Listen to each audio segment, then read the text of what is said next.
Okay, so obviously the big thing to talk about with this episode is the end, where we see Shura basically call for a mass extermination of all machine life, and like basically declaring war on them. And for as horrific as just the thought of what will come from this is, it is also interesting looking back on this scene because Shura, for better or worse, is considered one of the more one-note villains in the series, but at least amongst the fandom who engages with the series and the people I know.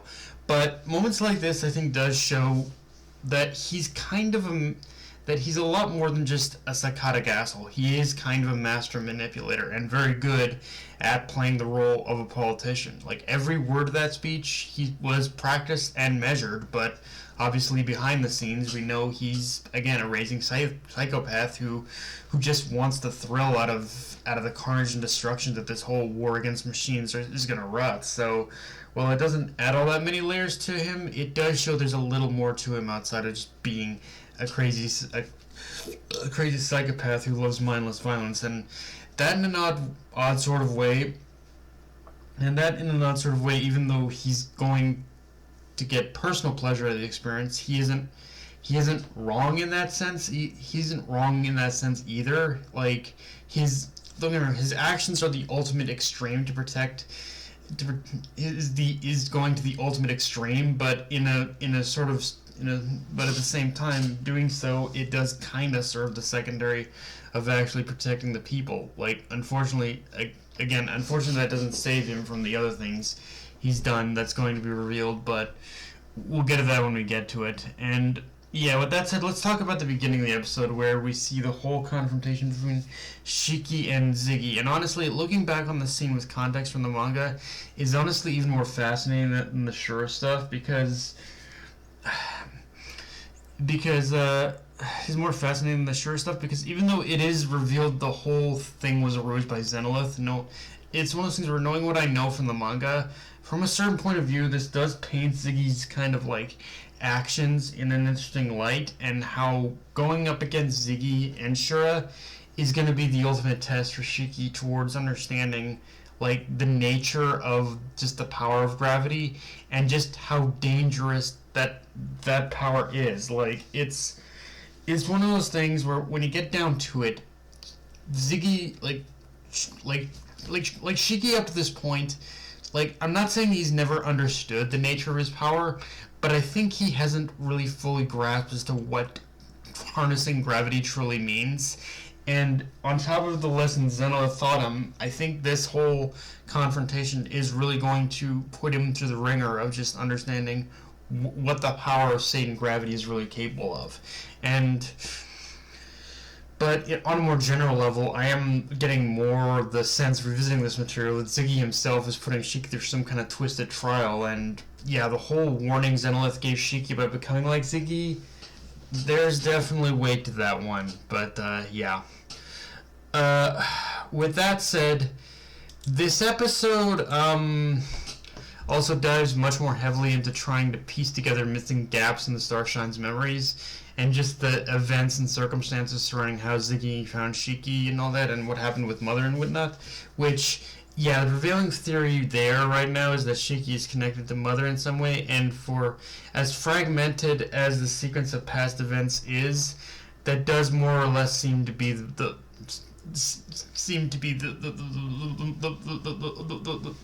prevailing theory with the most weight to it. And but the question is why he erased the Starshine's memory. Something must have happened to Ziggy to do this, and without giving away spoilers, without giving away too much, let's just say like the reasoning behind as to why Ziggy erased the Starshine's memories, as the reason as to why Ziggy is the way he is now, is one of the series' biggest heel turns for both better and worse, in my opinion. Because while I don't hate where the series is now, it's also true it's kind of one of those things where the stuff with Ziggy was kind of turns into one of those tough acts to follow, and I don't like where the manga is now. For as much as I'm enjoying where the manga is now, I don't think Mashima currently has managed to recapture all the magic that the current saga in the manga is in order to like recap. I don't think he's managed to capture all the magic that the current saga in the manga is trying to do, and how this heel turn bleeds over into all that. And yeah, I'll be honest, the art and animation definitely played it a little bit safe this week, safe by the numbers and safe this week, but I will also say they nailed the Ziggy's transformation into his much more demonic looking form, which maybe not as detailed as the manga, but it still captures that sort of dark presence radiating off Ziggy and how he's going full force against Nero. So this whole war with Nero is about to blow up in everyone's face, and I like how Witch is the one to recognize this, that it would be better to just leave the Yaoi Cosmos with so many big players on the board, but ultimately the decision was, in some ways you could say the decision was made for them the moment Shura declared war on machines. And honestly, it is a somber feeling knowing where Shiki's decision is going to lead with all this. Like, it is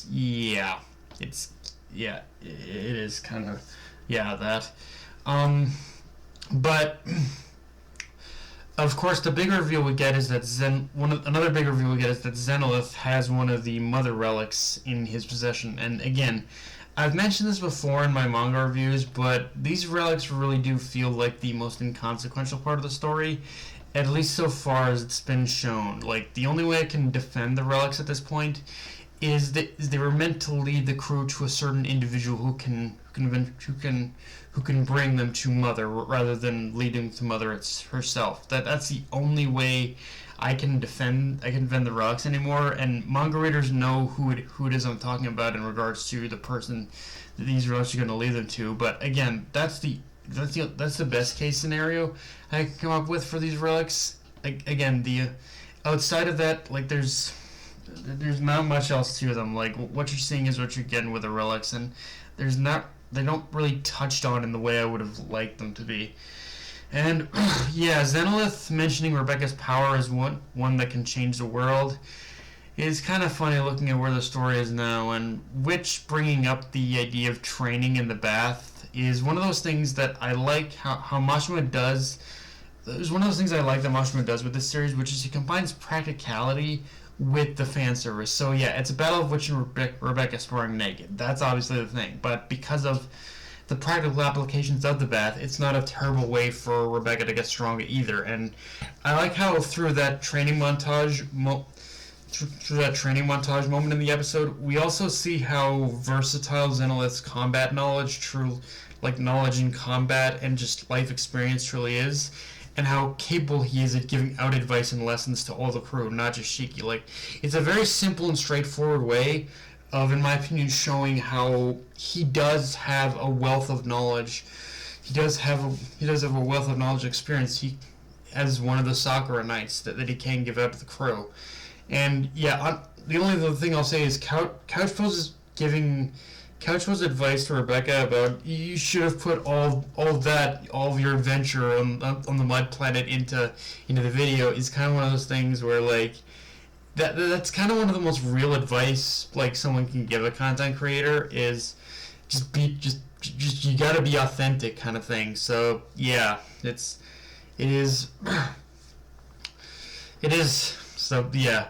But yeah, guys, that's pretty much all I got for this review. If you enjoyed the video, like, comment, subscribe, follow me on Twitter, Analyst Control, be sure notification bell, hit the subscribe button, and just share the video around, guys.